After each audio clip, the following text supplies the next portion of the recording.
Morning, guys. Welcome to Coffee Chat. Oh my goodness. I'll tell you what, guys, I had saved my first sip for you right there. I'll tell you, just to be out here. And it's probably one of the biggest, greatest pleasures that I get in my day is to wake up in the morning, come out here. I read the articles and things like that. Then I come out here and I have that, my first cup with you, my first sips with you, and it just makes me feel so connected that I just enjoy it so much, and I'm sure glad you're here to enjoy it with me. I'll tell you what, right there. Now, guys, I'll tell you, it couldn't be any clearer for where they want to actually take us to and what they're bringing us into, because some of the articles that I'm reading today, are they ever telltale? And you can't make this stuff up. It is truly absolutely wild. Some of the studies that are being done economically to see where people are at, getting, the temperature, getting their pulse on what's going on. Well, apparently, households making over 150,000 a year, most of them, get this, a good percentage of them, I think it was something like over 20-some%, are living paycheck to paycheck. And the ones that are beyond that are just barely scraping by. Now, you heard that right. These are families that are making well over six figures plus, and in the multiple six figures, but are still really struggling. Now, does that not tell you something in terms of like what the costs are? Because is it because they're going out there and they're getting all this fancy? No, it isn't, guys.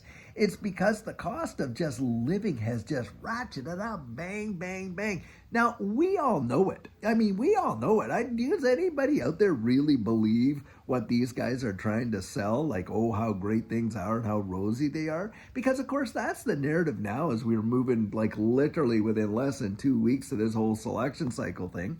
And of course, they want us all to believe, what a wonderful job they did, where we are, and on and everything like that. Well, guys, if they were going to turn it around, they had years to turn it around, didn't they? They didn't turn anything around except, literally what they've kind of caused, the pain in this economy is crazy. And it's not like they're knee-jerk reacting to just something. It's not like, there's a rainstorm over there and they're reacting. No, nothing like that. Guys, this is all with intention.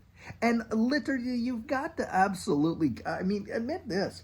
This kind of incompetence is practically on the borders of being criminal. And to think that they want us to believe that, it just happens. Come on, they're economists. You don't have to have, like some Harvard degree and in economics to figure out, the trouble that we're in. Could you run your household the way they run our country? Not on your life. You'd be out on the street, and I'll tell you what, your children would be begging for bread. Yep, for sure.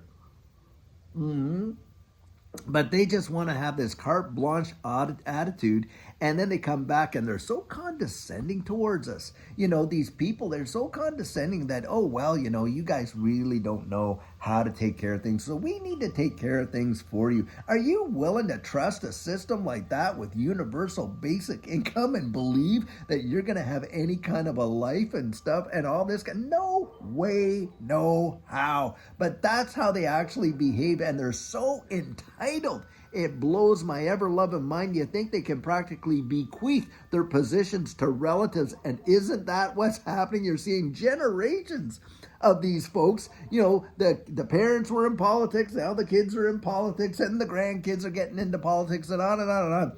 And it just seems to be that there's the 1-2%ers, then there's all the rest of us, and boy, are we going to be told and put underneath their boot. That is for sure. And while they're destroying everything, and listen to this too, some of the very basic ones, didn't we lose a lot of these big lot stores Tuesday morning? Of course, Dollar General, Dollar Tree, all this and that. Well, guys, some of these other, very affordable places that people would go, like, Friday, TGIF Fridays, and, Denny's, of course, and, what's that one there? I'm forgetting it right now, but different ones that have just, a lot of these restaurants just bang, bang, bang, closing down. And these are the affordable places where you can actually go and have a decent meal and not walk out feeling like you paid half your, your grocery bill, just in that one meal. But the thing is this, all these big box stores that were lower and stuff like that, those ones are failing big time. Now that right there is a big, signal, because if all the places that are out there that, are inexpensive and relatively affordable are closing down shop. What do you think about all the big places? And yep, get this. You got Home Depot over there. Now, Home Depot, it's been reported that they are actually backing out of and ditching millions of square feet of warehouse space. I mean, millions of it. And that is just telling you they're not, bringing in the inventory. Now, if they're not bringing in the inventory, well, what's going on? Obviously, no orders are going to the manufacturers, right? And if the manufacturers aren't manufacturing the goods, what's happening to those employees? Well, hey, they're losing their jobs. Hey, and if they're losing their jobs, what's happening in the job market? Well, a lot of these guys that had these kind of jobs are going out trying to get 2 and 3 part-time jobs and things like that. And if that's the case, and you got all these big box stores closing down, what is really going on? Guys, we're being squeezed and pinched on every level. They're literally trying to destroy the middle class. Now, you may think, oh, well, there's the lower middle class, there's the middle class, then there's the upper middle class. Guys, they're killing the middle class. That's how it's going down. And you can literally see it right before your very eyes, taking away every opportunity that you and I have, yet at the same time singing a song that by 2030 we're going to be happy and own nothing and on, and things are rosy. What a load of bull. I mean, it is truly something else. And another thing, I'm reading this other article, and this one was talking about the debt a lot of the states are in.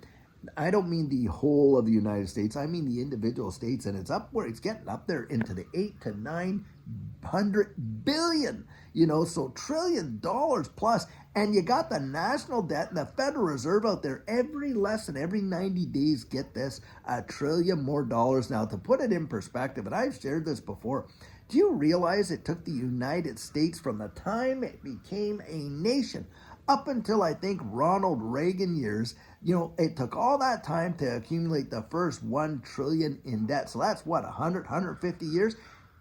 You're doing it every 90 days now. Every 90 days, another $1 trillion in debt. And you're telling me that that's not going to affect, the purchasing power of our dollars and all the dollars, this and that. It is just crazy. And right now what we're seeing is a propped up baloney, phony money dollar. That's what we're seeing right now. And especially, don't you think it's kind of coincidental that it's happening right around the same time that the BRICS are having their summit? Do you not think that there's some sort of, collusion going on there so that, it looks like things are strong? Oh, this isn't impacting us, when guys, we know very well they're shaking in their literal boots, I'll tell you. FDIC comes out and says, look, we are almost broke. We don't even have the money to insure all this kind of stuff. Then you got FEMA responding to American home crises and saying, hey, we don't even have the money. Are you kidding me? When we have just sent billions upon billions upon billions overseas to other places, and yet you can't even take care of your own. Like that, guys, that's like you going out there working your 40, 50, 60 hours a week, then getting your paycheck, and rather than paying your mortgage, go and paying your neighbor's mortgage, and rather than go and buying your groceries, well, you go over there and buy the guy's groceries down the street and all this and that, and then your own children are sitting at the table, and they're crying because they're hungry, and you're saying, well, sorry guys, I just don't have the money, I had to buy George and Mary's, groceries down the street. No, I went and paid off such and such's mortgage over there, so, we're getting foreclosed on. I mean, that's the idiocy of it. But that's what's going on and has gone on, and yet they're telling us, oh, wow, when they, one of the candidates is out there saying, oh, well, when I get elected, I'm going to do this and this and this and this, and when they've already had 4+ years, to go out and change things, and they haven't changed diddly squat. I'm telling you, it's enough to really just send you yourself when you get into it. It just really is sad. It is sad. And the most egregious thing about it is how disassociated and, out of touch they are. And they have this attitude that they're so superior that, oh, well, it's because, well, you just really don't know how to manage your own life and finances. We need to do that for you. We're going to come out and give you universal basic income and on and on and on, which is a ticket to poverty if there ever was one. And do you really trust a system that has just absolutely destroyed, the gift that they were given? When you think about the promise that this nation, that the United States represented from where it started to where it is, Come on, guys. And they've literally blown it to smithereens, and yet they want to be able to take care of your life and my life. No way would I ever be putting myself into that situation. I'll tell you that right now. Not on your life. And it is so sad, guys, because look, I believe that things can be turned around, but I think without absolutely steeled resolve, it wouldn't. I've seen it happen. I've seen a lot of people that have had really poor financial stewardship, in their businesses and in their homes and all this kind of stuff. And as I was working, with the government in Canada for all those 25 years, senior, federal officer, in that department, and just helping various businesses to kind of get a grip on where they're at and stuff like that, and kind of coordinate things so that they could actually stay afloat. Because the thing is, you want taxpayers, right? You want people that can get into the system. It's not out about destroying everything, but needless to say, watch the people turn the whole thing around just with a few disciplines. And after a while, when they were just absolutely steeped in debt, and then they get to a point, where no longer they are in debt, but they're actually thriving. Dave Ramsey, I don't know, maybe a lot of you have probably heard of Dave Ramsey. I mean, his program has helped countless thousands of people understand financial stewardship and turn their whole situation around, where they were struggling just to barely make it, and now they're actually thriving. Guys, it can be done, but boy, does the resolve have to be there to do it. And yeah, of course, there's a little pain involved, right, in the beginning, but the more you go through the pain, and then you get the gain, and that's how you do it. But guys, what's going on now? Truly amazing. And you can see they're literally trying to destroy the current system so that they can bring out a new one. And you can see it's like this. Imagine you're driving down the street and you got an old school over here. Been there for 50, 60, maybe 70 years. And across the street on this vacant field, they're starting to lay the foundation and the framework, and they're building a brand new school. And you can see it's coming up. It's coming up. Do you think that they're not going to have students going there? And then they're going to close this one down and bulldoze it. Well, guys, that's how I liken it. They are building, you can see the infrastructure for this new digital economy that they're putting together, can't you? Do you not think they're going to bulldoze this one here that we're in right now? They are. And they're in the process of dismantling it and destroying it and moving us into this new one. Now, think about this. If you had the gumption to see what the future was holding there, and hey, what the city council was about to do, with the school situation, and you went in and you had picked up that tract of land, boy, oh boy, could you see some potential, right? Guys, that's how I look at it. We are investing in the future of what's coming, the actual protocols, and to think that we can get some of these things even sub 50 cents, sub $1, it blows my ever-loving mind, because it is going to change the wide world. I'll tell you what. Now, guys, I sure hope you're having an absolutely fantastic, amazing day. It is truly gorgeous out here, and I hope it is wherever you are. It's absolutely gorgeous as well. And until later on, when we have an amazing video for you, guys, I sure hope you're having a fabulous one, and take care.